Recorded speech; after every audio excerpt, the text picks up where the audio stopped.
வடமாகாணம் யாழ்ப்பாணத்தில் நாவட்குழி கிராமத்தில் கடந்த 10 வருட காலமாக இடிபாடுகளுக்கு மத்தியில் எந்தவிதமான அடிப்படை வசதிகளும் ஏற்படுத்திக் கொடுக்கப்படாது புறக்கணிக்கப்பட்ட நிலையில் 299 குடும்பங்கள் வாழ்ந்து வருகின்றன. கடந்த 2012ஆம் ஆண்டு தமது கிராமத்திற்கு அருகில் உள்ள அரச காணியில் வந்து குடியேறிய வெளிமாவட்ட மக்களுக்கு சகல உதவிகளும் வழங்கப்பட்டுள்ள நிலைமையில் தம்மை அந்த கிராமத்தில் இருந்து வெளியேற்றுவதனை நோக்காக கொண்டே இந்த புறக்கணிப்பு மேற்கொள்ளப்படுவதாக இந்த மக்கள் சுட்டிக்காட்டுகின்றனர். யுத்தம் காரணமாக இடம்பெயர்ந்த நிலையில் அந்த பகுதியில் முகாமிட்டிருந்த ராணுவத்தினர் 2004ஆம் ஆண்டு அங்கிருந்து வெளியேறும் போது மக்களுடைய வீடுகள் யாவும் அழிக்கப்பட்டிருந்தன. வீடுகள் இடிந்து விழும் நிலையில் ஆபத்தான இடிபாடுகளுக்கு மத்தியில் காணி உறுதி பெற்று தருவதாகவும் வீடுகளை முழுமையாக புனரமைத்து தருவதாகவும் தொழில் வசதிகள் ஏற்படுத்தி கொடுப்பதாகவும் பல்வேறு உறுதிமொழிகளுடன் அவர்கள் அங்கு குடியமர்த்தப்பட்டிருந்தனர்.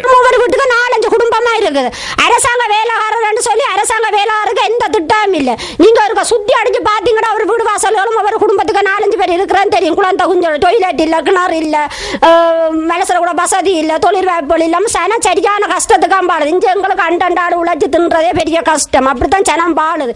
என்றோ அல்லது நாளை வீட்டின் சுவர்கள் இடிந்து விழும் என்ற அச்சத்தில் அங்குள்ள மக்கள் ஒவ்வொரு பொழுதையும் கழிக்கின்றனர். கடந்த வருடம் இடிபாடுகளுடன் காணப்பட்ட வீட்டில் வசித்து வந்த சிறுவன் ஒருவன் வீட்டின் சுவர் திடீரென இடிந்து விழுந்த காரணத்தினால் பரிதாபகரமாக உயிரிழந்தமை குறிப்பிடத்தக்கது. திருத்தாமலுக்கு நாங்கள் ஒரு அறையில சீட் போட்டுக்கொண்டு இப்ப குறைஞ்ச ஒரு 60 குடும்பத்துக்கு மேல மிகவும் கஷ்டமான நிலைமையில மழை காலம் வந்தா கூட நாங்கள் மிகுந்த துன்பப்பட வேண்டிய நிலைமையில நாங்கள் இருக்கிறோம். இதேவேளை எந்த விதமான அடிப்படை வசதிகளும் இந்த மக்களுக்கு ஏற்படுத்தி கொடுக்கப்படவில்லை. கடற்றொழிலை நம்பி வாழும் மக்கள் நாவட்குழியில் இருந்து யாழ்ப்பாணம் குருநகர் பகுதிக்கு சென்று கடற்றொழிலில் ஈடுபட வேண்டிய நிலைமை உருவாகியுள்ளது.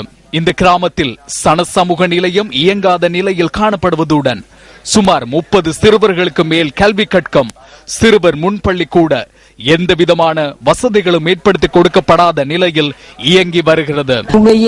கூரைகளை இருக்கலாது, மழை தண்ணி வந்தாலும் இருக்கலாம், தண்ணி இதுக்குள்ள தானே எனக்கு வருத்தம். இந்த இடம் இருக்கிற பாக்குறீங்களா, இந்த கிராமம் இவ்வளவு தூரம் அப்படி இருக்குதுன்னு சொல்லி பிள்ளைகள படிப்புக்கெல்லாம் பெரிய கஷ்டம் எங்களுக்கு. இந்த மக்கள் தங்களுடைய பிரச்சனைகள் தொடர்பாக அமைச்சர்கள், யாழ் மாவட்ட செயலகம், தென்மராட்சி பிரதேச செயலகம், சாவகச்சேரி நகரசபை என பல்வேறு தரப்பினரிடமும் நேரில் சென்று முறைப்பாடுகளை பதிவு செய்திருந்தனர். பகல் பொழுதுகளில் வெயிலுக்கு ஈடு கொடுக்க முடியாமலும் மழை காலங்களில் தூக்கத்தினை தொலைத்தவர்களாகவும் கடந்த 10 வருட காலமாக வாழ்ந்து வரும் இந்த மக்களுக்கு வெடிவு எப்போது? மேல்குடியேற்ற அமைச்சரே, இது உங்களின் கவனத்துக்கு.